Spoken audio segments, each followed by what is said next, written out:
Ryan Bang ibinahagi kung paano at kailan niya nalaman na si Paula na nga ang kanyang dawan. Alamin ang buong detalye.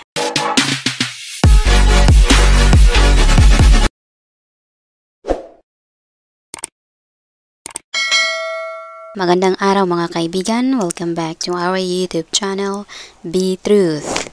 Si Ryan Bang nagpropose na sa kanyang non-showbiz girlfriend na si Paula Huyong. Naging emosyonal ang kanilang pagkikita sa It's Showtime dahil sa kanyang mami Vice Ganda. Mula noong nag-umpisa pa kasi si Ryan Bang sa It's Showtime, si Vice Ganda ang nagturo at nag-alaga kay Ryan upang matuto ng husto. Naging malapit silang magkaibigan at siya na nga ang kanyang itinuturing na pangalawang ina dito sa Pilipinas. At yun na nga, nang dahil sa proposal na naganap ngayong araw, July 29, 2024, naging emotional ito dahil alam na alam ni Vice na deserve ito ng kanyang anak-anakan na si Ryan Bang. Ibinahagi ni Vice Ganda na siya di umano ang unang kinausap ni Ryan patungkol sa kanyang plano na proposal. Na ayon naman kay Ryan na kailangan di umano siyempreng magpaalam sa kanyang itinuturing na ina ang kanyang mami Vice Ganda. Proud na proud di umano si Vice kay Ryan at pareho silang deserve at swerte sa isa't isa dahil pareho itong mababait. Nang dahil nga sa kanilang pag-uusap at yakapan, hindi napigilan ng dalawa na maluha dahil ito'y kanilang ikinatuwa at ipinagmamalaki at pinapasalamatan. Samantala, sa isang interview ni Ryan Bang sa ABS-CBN TV Patrol, ibinahagi ni Ryan kung paano at kailan niya na-feel o nalaman na si Paula na nga ang the one. Na ayon kay Ryan, 1 year di umano silang nagkakilala. Pero 6 months pa lamang di umano ay nadama na ni Ryan na si Paula na nga ang the one. Sigurado na di umano si Ryan na si Paula na nga ito dahil ang dami na rin di umano nilang pinagdaanan na ups and down at travel nilang dalawa. At malaking bagay rin di umano sa kanya ang pagtanggap ng buo kay Ryan ang mga magulang ni Paula at hindi ito judgmental. Itinuturing di umano siya na kapamilya rin. Kaya mas lalong di umanong buo ang kanyang desisyon at loob mula nang makilala ni Ryan ang pamilya ni Paula. Ibinahagi rin na namanhikan rin di umano si Ryan sa mga magulang ni Paula at sinabi ni Ryan na yun di umano ang pinakamahirap ang magpaalam kaharap ang magulang ng kanyang kasintahan. Dahil walang idea umano si Paula sa kanyang proposal.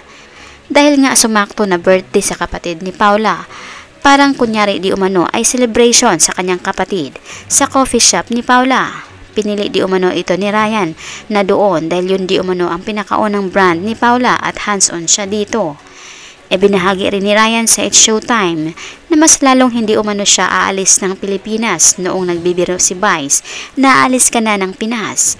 Subalit sinabi rin ni Ryan na mas lalo di umanong dito na siya titira dahil Pilipina ang kanyang magiging asawa. Sa kanyang interview naman na ibinahagi ni Ryan na mas gusto hindi umano niyang ikakasal sila sa Pilipinas. Kung ikasal man di umano sila sa Korea, simple lamang di umano ang kanyang kagustuhan. Subalit ang kanyang kagustuhan ay sa Pilipinas di umano gaganapin ang kanilang main wedding. Mga kaibigan, abangan ang susunod na balita. Maraming salamat po.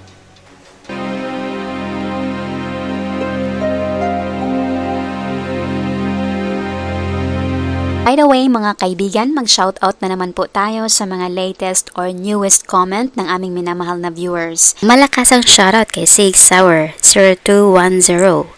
Malakas ang shoutout kay Marka G. McGale. Malakas ang shoutout kay Flora Perez. Malakas ang shoutout kay Lydia Esteban. Malakas ang shoutout kay Norma Dayag. Malakas ang shoutout kay Jeannie Pagaran. At malakas ang shoutout kay Lila Cortez. Malakas ang shoutout kay Fe Pedesio. Malakas ang shoutout kay Divina Tubil. Malakas ang shoutout kay Rodolfo Bercasio. Malakas ang shoutout kay Amelia Bagay Anderson. Malakas ang shoutout kay Leland BG63. At malakas ang shoutout kay Chester Manuel. Malakas ang shoutout kay Cynthia Lamis. Malakas ang shoutout kay Rep. At malakas ang shoutout kay Araceli M. Sonsa. Malakas ang shoutout kay Mercy Abadisio. Malakas ang shoutout kay Lilia Morales. Malakas ang shoutout at Jenskit V9099. At malakas ang shoutout kay Abdulatif Adapon. Malakas ang shoutout kay Cheska Yuri Lagdameo Lamasan. Malakas ang shoutout kay Ligaya Dumaraos. At malakas ang shoutout kay Madonna Makino. Malakas ang shoutout kay Pen BC. At malakas ang shoutout kay Cheska Yuri Lagdameo Lamasan. Malakas ang shoutout kay Teresita Pineda.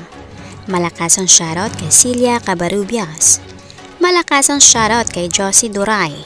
Malakas ang shoutout kay Mary Ann Del Mundo. At malakas ang shoutout kay Marilo Carpintero. Malakas ang shoutout kay Espanyolang Mangyan. Malakas ang shoutout kay Connie Macasero. At malakas ang shoutout kay Milagros Castro. Malakas ang shoutout kay Rebecca Pato. Malakas ang shoutout kay Josephine Momo. Malakas ang shoutout kay Yanila. Malakas ang shoutout kay Sonia Herezo.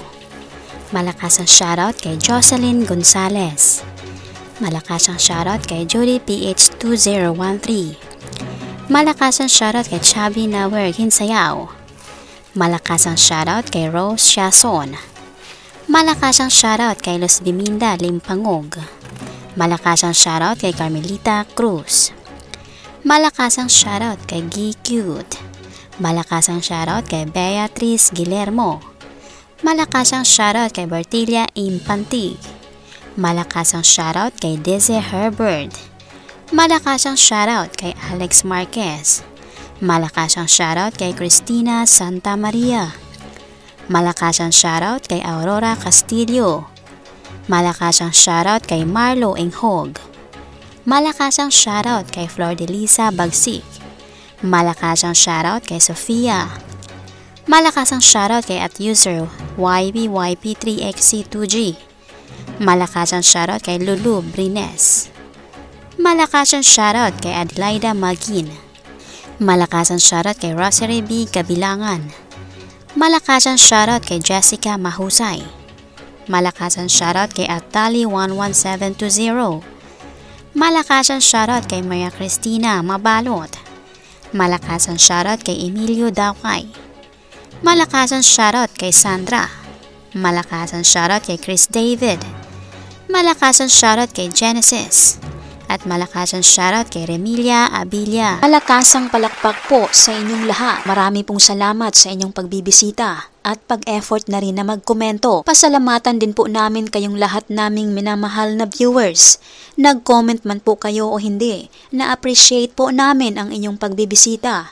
Taos puso po naming pinapasalamatan ang inyong ibinahaging oras upang mabisita ang aming munting channel. Saan man po kayo naroroon, mag-ingat po kayo lagi. Malakasang palakpak po sa inyong lahat. God bless us po at maraming salamat.